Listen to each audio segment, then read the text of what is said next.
بسم اللہ الرحمن الرحیم۔ شروع اللہ کے نام سے جو بڑا مہربان اور نہایت رحم کرنے والا ہے۔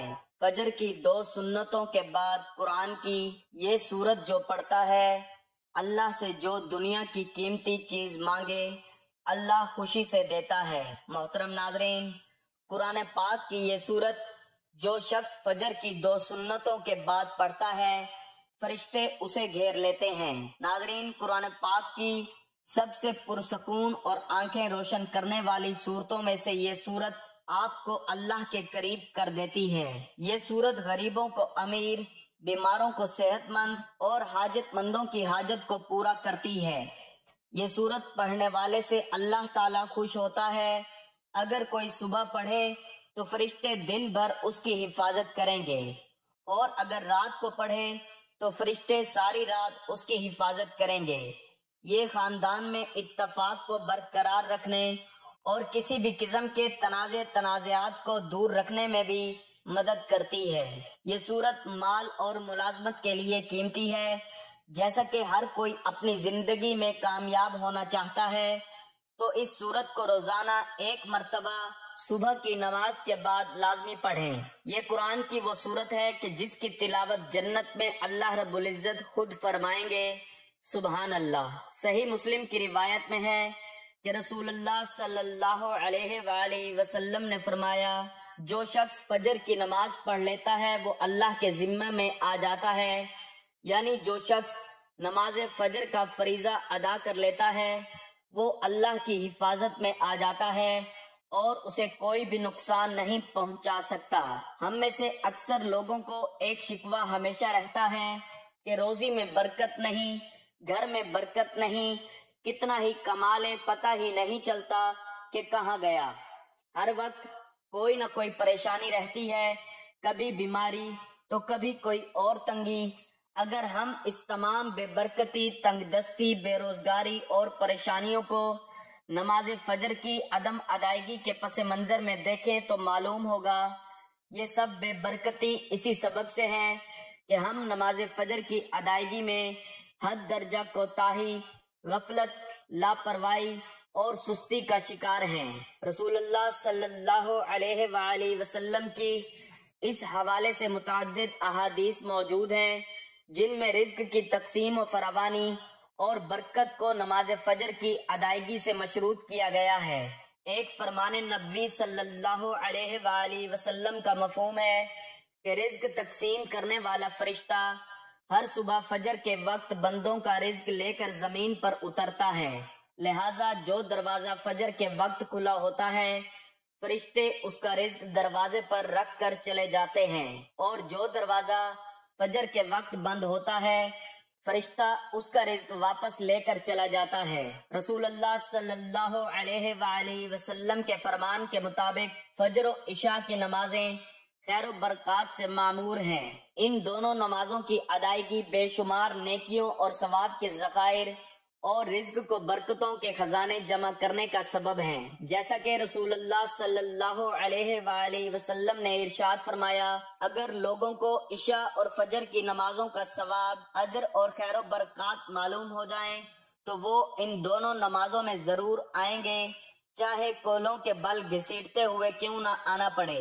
قرآن و حدیث سے بھی نماز فجر کی قرات و تلاوت قرآن کی اہمیت اجاگر ہوتی ہے، جس سے فجر کے وقت اور نماز فجر کی اہمیت کا پتہ چلتا ہے۔ سورہ بنی اسرائیل میں فرمایا، فجر کا قرآن، بے شک فجر کی نماز میں پڑھا جانے والا قرآن محسوس و مشہود ہو کر سامنے آ جاتا ہے، یعنی اگر فجر کی نماز میں پڑھا جانے والا قرآن اگر سمجھ کر بغور پڑھا یا سنا جائے تو وقت فجر کے تمام انوار و تجلیات اور قرآنی فیوز و برکات متشکل ہو کر اللہ کے وجود اور اس کی وحدانیت کی گواہی دیتے ہوئے محسوس ہوتے ہیں۔ احادیث نبی صلی اللہ علیہ وآلہ وسلم سے بھی نماز کی اہمیت و فضیلت و نورانیت کا پتہ چلتا ہے۔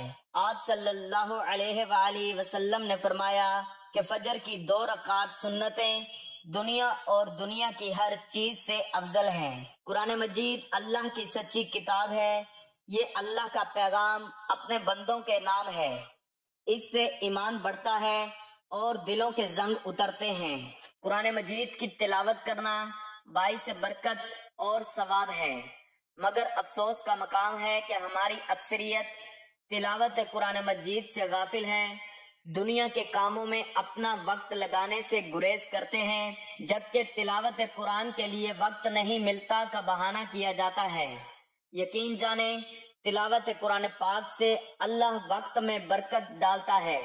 آج سے یہ عہد کریں کہ انشاءاللہ قرآن مجید کی تلاوت کے لیے روزانہ وقت نکال کر کم از کم 2-3 رکوع تلاوت کریں گے اور اس کو سمجھیں گے، اس کو ترجمہ کے ساتھ پڑھیں تاکہ پتہ چلے اللہ تعالیٰ اپنے بندوں سے کیا فرماتے ہیں۔ رسول اللہ صلی اللہ علیہ وآلہ وسلم نے فرمایا، تم قرآن پڑھو، اس لیے کہ قرآن قیامت کے دن اپنے پڑھنے والوں کے لیے سفارشی بن کر آئے گا۔ ایک دوسری حدیث میں ہے کہ قرآن کی سفارش کو قبول کیا جائے گا، قرآن کو پڑھنے کے بعد اس کو اپنے عملی زندگی میں لانے والوں کے لیے بھی جھگڑا کرے گا اور نجات دلائے گا۔ رسول اللہ صلی اللہ علیہ وآلہ وسلم نے فرمایا، قیامت کے دن قرآن اور قرآن والے جو اس پر عمل کرتے تھے ان کو لایا جائے گا، سورہ بقرہ اور آل عمران پیش ہوں گی اور اپنے پڑھنے والوں کی طرف سے جھگڑا کریں گی۔ قرآن کو جو لوگ مضبوطی سے تھام لیتے ہیں تو اللہ تعالیٰ ان کو بلند کر دیتا ہے، وہ دنیا میں بھی عزت حاصل کرتا ہے اور آخرت میں جنت میں داخل ہوگا انشاءاللہ۔ جو قرآن کی تلاوت اور تعلیمات سے دور ہوتے ہیں اور اپنی زندگی اپنی مرضی اور چاہت سے بسر کرتے ہیں تو پھر ایسوں کو اللہ ذلیل و خوار کر دیتے ہیں۔ چنانچہ نبی اکرم صلی اللہ علیہ وآلہ وسلم نے فرمایا، اللہ تعالیٰ اس کتاب قرآن مجید کی وجہ سے بہت سے لوگوں کو سر بلند فرمائے گا اور دوسروں کو ذلیل کرے گا۔ قرآن مجید کی تلاوت کرنے سے ہر حرف کے بدلے میں 10 نیکیاں ملتی ہیں۔ قیامت کے روز انسان ایک نیکی کے لیے مارا مارا پھرے گا، لہٰذا نیکیوں کے حصول کے لیے تلاوت قرآن پاک کو معمول بنانا چاہیے۔ رسول اللہ صلی اللہ علیہ وآلہ وسلم نے ارشاد فرمایا، جس نے کتاب اللہ کا ایک حرف تلاوت کیا اس کو ایک نیکی ملے گی اور اس ایک نیکی کا بدلہ کم از کم 10 گنا ہے۔ میں نہیں کہتا کہ الف لام میم ایک حرف ہے، لیکن الف ایک حرف، لام دوسرا اور میم تیسرا حرف ہے۔ قرآن کو یاد کرنا اور اس کو حفظ کر کے اپنے سینے میں محفوظ کرنا سعادت مندی ہے۔ آپ صلی اللہ علیہ وآلہ وسلم نے فرمایا، بے شک وہ آدمی جس کے دل میں قرآن کا کچھ حصہ نہیں وہ ویران گھر کی طرح ہے۔ قرآن کریم کی تلاوت بجائے خود اجر و ثواب کا باعث ہے، چاہے پڑھنے والا اس کے معنی و مطالب کو سمجھتا ہو یا نہ سمجھتا ہو۔ اس کے ایک ایک حرف پر 10 نیکیاں ہر پڑھنے والے کو ملیں گی، جیسا کہ حدیث میں فرمایا گیا ہے۔ تاہم یہ محض اللہ کا فضل و کرم ہے کہ وہ ہر پڑھنے والے کو اجر عظیم سے نوازتا ہے، لیکن بغیر سمجھے پڑھنے سے ثواب تو یقیناً مل جائے گا، لیکن قرآن کے نزول کا جو اصل مقصد ہے وہ اسے حاصل نہیں ہوگا۔ وہ مقصد کیا ہے؟ ہدایت اور روشنی۔ یہ تو صرف اسے ہی ملے گی جو قرآن کو سمجھنے کی اور اس کے معنی و مطالب سے آگاہی حاصل کرنے کی کوشش کرے گا۔ آج اس قرآن کو پڑھنے والے تو لاکھوں نہیں کروڑوں کی تعداد میں ہیں، لیکن اس میں بیان کردہ اصول و ضوابط اور تعلیمات و ہدایات کو سمجھنے والے کتنے ہیں؟ تھوڑے، بالکل تھوڑے۔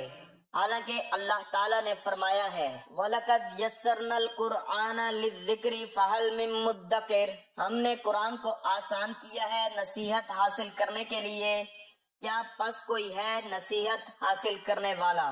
یہ واقعہ ہے کہ گو قرآن کریم اجاز و بلاغت اور نظم و معانی کے مشکلات و اسرار کے اعتبار سے دنیا کی عظیم ترین کتاب ہے، جس کے دقائق و غوامض کی نقاب کشائی کے لیے مختلف انداز سے توضیح و تفسیر کا ایک ناقابل متناہی سلسلہ 14 صدیوں سے قائم ہے، مگر اس کے عجائب و غرائب ختم ہونے میں نہیں آتے۔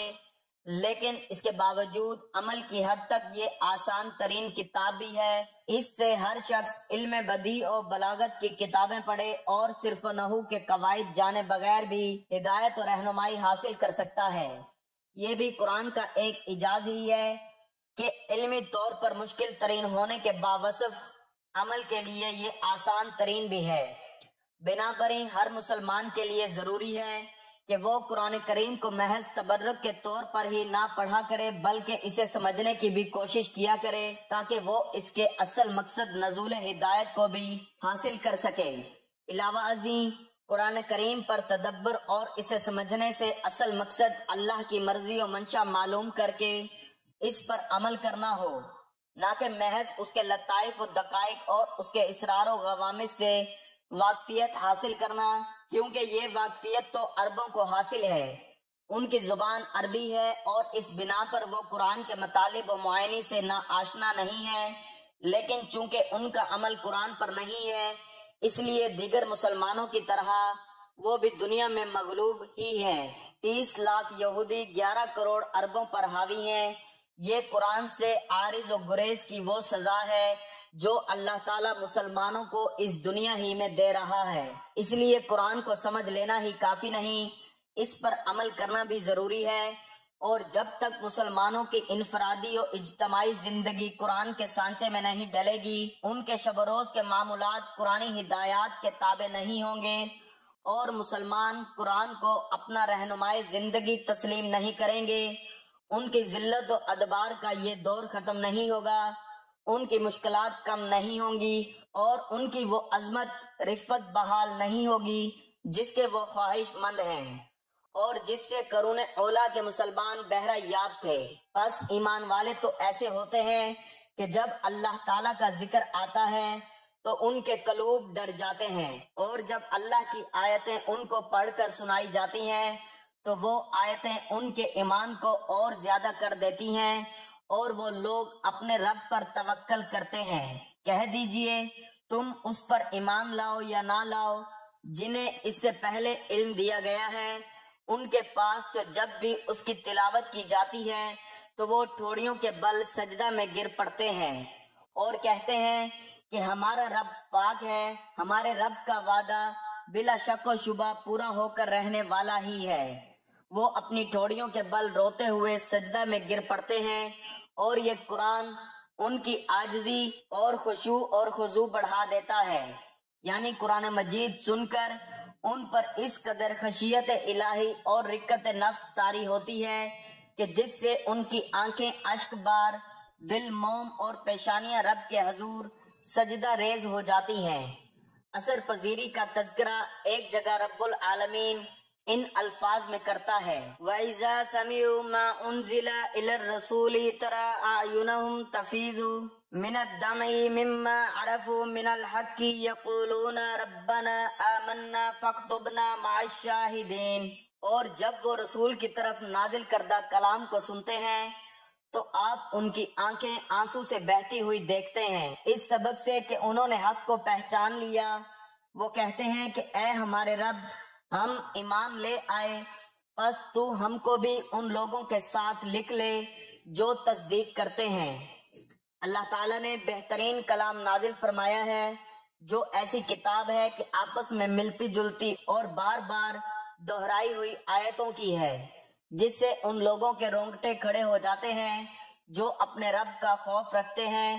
آخر میں ان کے جسم اور دل اللہ تعالیٰ کے ذکر کی طرف نرم ہو جاتے ہیں۔ یہ ہے اللہ تعالیٰ کی ہدایت جس کے ذریعے جسے چاہے راہ راست پر لگا دیتا ہے، اور جسے اللہ تعالیٰ ہی راہ بھلا دے اس کا ہادی کوئی نہیں۔ تلاوت قرآن کی اثر انگیزی کا آنکھوں دیکھا حال حضرت عبداللہ بن مسعود رضی اللہ تعالیٰ عنہ یوں نقل فرماتے ہیں، مجھ سے نبی کریم صلی اللہ علیہ وآلہ وسلم نے ارشاد فرمایا، مجھے قرآن پڑھ کر سناؤ۔ میں نے کہا، اے اللہ کے رسول صلی اللہ علیہ وآلہ وسلم، میں آپ کو قرآن پڑھ کر سناؤں جبکہ قرآن کا نزول آپ ہی پر ہوا ہے؟ آپ نے فرمایا، ہاں۔ چنانچہ میں نے سورۃ النساء کی تلاوت شروع کی اور اس آیت کریمہ، پس کیا حال ہوگا جس وقت ہر امت میں سے ایک گواہ ہم لائیں گے اور آپ کو ان لوگوں پر گواہ بنا کر لائیں گے۔ اس پر آپ کی آواز میرے کانوں سے ٹکرائی، آپ فرما رہے تھے بس کرو۔ میں نے مڑ کر دیکھا تو آپ کی دونوں آنکھوں سے آنسو بہہ رہے تھے۔ یہی حال آپ کے صحابہ کرام رضوان اللہ علیہم اجمعین کا تھا کہ وہ نہایت ہی سوز سے تلاوت قرآن پاک کرتے، خود اس سے متاثر ہوتے اور دیگر سامعین کو بھی مسحور کر دیتے۔ چنانچہ مکی دور میں حضرت ابوبکر رضی اللہ تعالیٰ عنہ کا ایک نہایت ہی بے مثال واقعہ امام بخاری رحمت اللہ علیہ نے نقل فرمایا ہے، جس میں تلاوت قرآن سے متعلق ان کے یہ الفاظ ہمیں محو حیرت و استعجاب میں ڈالنے کے لیے کافی ہیں۔ فرماتے ہیں حضرت ابوبکر رضی اللہ تعالیٰ عنہ نے اپنے مکان کا ایک حصہ نماز کے لیے خاص کر دیا، جس میں نماز ادا کرتے اور قرآن کی تلاوت کرتے، جسے سن کر مشرکین مکہ کی عورتیں اور بچے ان پر ٹوٹ پڑتے، ان کی رقت آمیز تلاوت سے محظوظ ہوتے اور اسے غایت درجہ پسندیدگی کی نگاہ سے دیکھتے۔ بات دراصل یہ تھی کہ حضرت ابوبکر رضی اللہ تعالیٰ عنہ نہایت ہی نرم دل انسان تھے۔ تلاوت قرآن کے وقت اپنی آنکھوں پر قابو نہیں رکھ پاتے اور وہ بے اختیار بہہ پڑتی۔ اگر ہم اس قرآن کو کسی پہاڑ پر اتارتے تو دیکھتا کہ خوف الہی سے وہ پست ہو کر ٹکڑے ٹکڑے ہو جاتا۔ ہم ان مثالوں کو لوگوں کے سامنے بیان کرتے ہیں تاکہ وہ غور و فکر کریں۔ تلاوت قرآن وہ مبارک پسندیدہ عمل ہے جس کے سننے کے لیے نہ صرف سلیم الطبع انس و جن مضطرب اور بے چین رہتے ہیں، بلکہ آسمان سے فرشتے بھی اتر آتے ہیں۔ جن لوگوں کو قرآن مجید سے دلی لگاؤ ہے وہ اس کی تلاوت کیے بغیر سکون پا ہی نہیں سکتے، اس لیے باری تعالیٰ ایسے لوگوں کے اجر کو بھی بڑھا دیتا ہے، جیسا کہ حضرت عائشہ رضی اللہ تعالی عنہا کی حدیث میں ہے۔ آپ صلی اللہ علیہ وآلہ وسلم نے فرمایا، جو شخص قرآن میں ماہر ہے وہ معزز فرشتوں کے ساتھ ہوگا، اور جو شخص قرآن اٹک اٹک کر بامشقت پڑھتا ہے اس کے لیے دوہرا اجر ہے۔ ایسے لوگوں کا مقام دنیا و آخرت دونوں جگہ اعلیٰ و عرفہ ہوگا، جیسا کہ حضرت نافع بن عبد الحارث کے اس واقعے سے پتہ چلتا ہے جو ان کے اور امیر المؤمنین حضرت عمر بن خطاب کے درمیان پیش آیا۔ واقعہ یہ تھا کہ حضرت نافع نے، جو کہ مکہ کے والی تھے، مکہ سے باہر جاتے ہوئے اپنا نائب انہوں نے ایک غلام کو بنایا۔ جب حضرت عمر رضی اللہ تعالیٰ عنہ نے اس کی وجہ دریافت کی تو انہوں نے فرمایا وہ قرآن اور فرائض کا عالم ہے۔ اس پر حضرت عمر رضی اللہ تعالیٰ عنہ نے کہا، نبی کریم صلی اللہ علیہ وآلہ وسلم کا ارشاد گرامی ہے، بے شک اللہ تعالیٰ اس قرآن کی وجہ سے کچھ لوگوں کو بلندی عطا کرے گا اور کچھ کو پستی۔ ناظرین، آج کے وظیفے میں جس سورت کی تلاوت کا ذکر کیا گیا ہے یہ سورت رحمان ہے۔ الرحمن اللہ کی خوبصورت ناموں میں سے ہے جس کا مطلب ہے رحم کرنے والا۔ یہ سورت جو پڑھتا ہے اس پر رحم کیا جاتا ہے، جس مقصد کے لیے پڑھتا ہے وہ مقصد پورا کیا جاتا ہے، دنیا اور آخرت کی سختی سے اسے نجات ملتی ہے۔ سورت رحمان کا نام اللہ کے خوبصورت ترین ناموں میں سے ایک نام پر رکھا گیا ہے۔ اس سورت میں خدا کے فضل کی مثالیں دی گئی ہیں اور اللہ کے مختلف تحائف کی اہمیت کو دہرایا گیا ہے۔ سورت الرحمن ہمیں رحمت الہی کے تصور پر غور کرنے کی ترغیب دیتی ہے۔ اللہ نے ہمیں مختلف تحائف دیے ہیں، یہ دنیا بھی ایک تحفہ ہے۔ درخت، کھانا، ہمارے ارد گرد کا ماحول، ہوا، پانی، صحت مند جسم اور دماغ، خاندان، دوست، سب کچھ ایک تحفہ ہے۔ ہم اس سب کو قدر کی نگاہ سے نہیں دیکھتے ہیں، لیکن اس آخر میں اس طرح کے ہر تحفے کی اہمیت ہوتی ہے۔ سورت الرحمن ہمیں یاد رکھنے میں مدد کرتی ہے کہ اس طرح کے تمام خدائی احسانات ایسی چیز نہیں ہیں جن سے ہمیں غفلت برتنی چاہیے۔ یہ آیت دہرانے سے کہ یہ تمہارے رب کی نعمتیں ہیں جنہیں تم جھٹلاتے ہو، یہ سورت ہمیں بتاتی ہے کہ ہم اپنے رب کی کسی نعمت کا انکار نہ کریں۔ اس وقت کے مطابق کافر مسلسل اور مکروہ طور پر حق کا انکار کر رہے تھے اور مسلمانوں پر کھلے عام تشدد کر رہے تھے۔ تم اپنے رب کی کون کون سی نعمت کو جھٹلاؤ گے؟ در حقیقت جھٹلانے والوں کے لیے ایک مستقل نصیحت تھی، جو غرور اور ناشکری میں اندھے تھے اور مسلمانوں پر بغیر کسی اشتعال کے حملہ کرتے اور قتل کر دیتے تھے۔ سورت الرحمن اللہ کی رحمتوں کی لامحدود فہرست کو خوبصورتی سے پیش کرتی ہے۔ یہ دل کو چھو لیتی ہے اور سچے ایمان والوں کی آنکھوں میں آنسو لاتی ہے۔ انسانوں میں حق کو نظر انداز کرنے کی کمزوری ہے۔ ہم جانتے ہیں کہ ہر چیز فانی ہے، اس کے باوجود ہم دنیاوی دولت اور آسائشوں کے حصول میں دیوانہ ہیں۔ ہمیں اس بات کا علم ہونا چاہیے کہ اس زندگی میں ہمارے پاس جو کچھ ہے وہ مستقل نہیں ہے۔ ہمارے خاندان اور دوست ہمیں چھوڑ سکتے ہیں، اچھی صحت میں کمی آ سکتی ہے، ہماری دولت ختم ہو سکتی ہے، پھر بھی ہم مغرور اور متکبر رہتے ہیں۔ سورۃ الرحمن بار بار ہمیں اللہ کا شکر ادا کرنے کی یاد دلاتی ہے، کیونکہ ہمارے پاس جو کچھ بھی ہے وہ ہمارے لیے اللہ کا تحفہ ہے۔ ہمیں چاہیے کہ ہم دنیا کے لیے کام کریں اور نیک اعمال میں مشغول ہوں اور اللہ ہی کو راضی کرنے کی کوشش کریں۔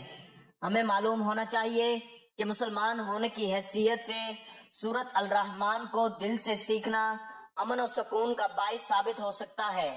اپنے آپ کو اللہ کے مختلف احسانات کی یاد دلا کر ہم تناؤ اور ذہنی دباؤ کا مقابلہ کر سکتے ہیں اور اپنے ایمان کو بھی مضبوط کر سکتے ہیں۔ الرحمن علم القرآن، رحمان نے اپنے محبوب کو قرآن سکھایا۔ اس آیت کے شان نزول کے بارے میں ایک قول یہ ہے کہ جب سورہ فرقان کی آیت نمبر 60 نازل ہوئی، جس میں رحمان کو سجدہ کرنے کا حکم دیا گیا، تو کفار مکہ نے کہا کہ رحمان کیا ہے، ہم نہیں جانتے۔ اس پر اللہ تعالیٰ نے سورۃ الرحمن نازل فرمائی کہ رحمان جس کا تم انکار کرتے ہو وہی ہے جس نے قرآن نازل فرمایا۔ اور ایک قول یہ ہے کہ اہل مکہ نے جب کہا کہ محمد صلی اللہ علیہ وآلہ وسلم کو کوئی بشر سکھاتا ہے تو یہ آیت نازل ہوئی اور اللہ تبارک و تعالی نے فرمایا کہ رحمان نے قرآن اپنے حبیب محمد مصطفیٰ صلی اللہ علیہ وآلہ وسلم کو سکھایا۔ اس معنی کے اعتبار سے ان آیات سے 5 باتیں معلوم ہوئی۔ نمبر 1، قرآن پاک اللہ تعالیٰ کی بہت بڑی نعمت ہے، اس لیے سب سے پہلے اس کا ذکر فرمایا۔ نمبر 2، حضور اقدس صلی اللہ علیہ وآلہ وسلم کے پاس قرآن پاک بظاہر حضرت جبرائیل علیہ السلام کے واسطے سے آیا، لیکن در حقیقت اللہ تعالیٰ نے اپنے حبیب صلی اللہ تعالی علیہ وآلہ وسلم کو قرآن سکھایا، نے فرمایا کہ رحمان نے قرآن اپنے حبیب محمد صلی اللہ علیہ وآلہ وسلم کو سکھایا۔ نمبر 3، مخلوق میں سے حضور پرنور صلی اللہ تعالی علیہ وآلہ وسلم کا کوئی استاد نہیں، بلکہ آپ کا علم مخلوق کے واسطے کے بغیر اللہ تعالیٰ کی عطا سے ہے۔ نمبر 4، حضور اقدس صلی اللہ تعالی علیہ وآلہ وسلم کو قرآن پاک کے متشابہات کا علم بھی دیا گیا ہے، کیونکہ جب اللہ تعالیٰ نے سارا قرآن اپنے حبیب صلی اللہ تعالی علیہ وآلہ وسلم کو سکھا دیا تو اس میں متشابہات کا علم بھی آ گیا کہ یہ بھی قرآن پاک کا حصہ ہی ہے۔ نمبر 5، اللہ تعالیٰ نے حضرت آدم علیہ السلام کو تمام اشیاء کے نام سکھائے، جیسا کہ ارشاد باری تعالیٰ ہے وَعَلَّمَ آدَمَ الْأَسْمَاءَ كُلَّهَا، ترجمہ، اور اللہ تعالیٰ نے آدم کو تمام اشیاء کے نام سکھا دیے۔ حضرت داؤد علیہ السلام کو ذرہ بنانا سکھائی، چنانچہ ارشاد فرمایا وَعَلَّمْنَاهُ صَنَعَةَ لَبُوسٍ لَكُمْ، ترجمہ، اور ہم نے تمہارے فائدے کے لیے اسے جنگی لباس کی سنت سکھا دی۔ حضرت سلیمان علیہ السلام کو پرندوں کی زبان سکھائی، جیسا کہ حضرت سلیمان علیہ السلام نے اس کا اظہار کرتے ہوئے فرمایا یا ایھا الناس علمنا منطق الطیر، ترجمہ، اے لوگو ہمیں پرندوں کی بولی سکھائی گئی ہے۔ حضرت عیسیٰ علیہ السلام کو طب، تورات اور انجیل کا علم عطا فرمایا، ارشاد باری تعالیٰ ہے وَيُعَلِّمُهُمُ الْكِتَابَ وَالْحِكْمَةَ وَالتَّوْرَاةَ وَالْإِنْجِيلَ، ترجمہ، اور اللہ اسے کتاب اور حکمت اور تورات اور انجیل سکھائے گا۔ حضرت خضر علیہ السلام کو علم لدنی عطا فرمایا، چنانچہ ارشاد فرمایا وَعَلَّمْنَاهُ مِن لَدُنَّا عِلْمًا، ترجمہ، اور اسے اپنا علم لدنی عطا فرمایا، اور اپنے حبیب صلی اللہ تعالی علیہ وآلہ وسلم کو جو کچھ سکھایا اس کے بارے میں ارشاد فرمایا کہ الرحمن علم القرآن، ترجمہ، رحمان نے قرآن سکھایا۔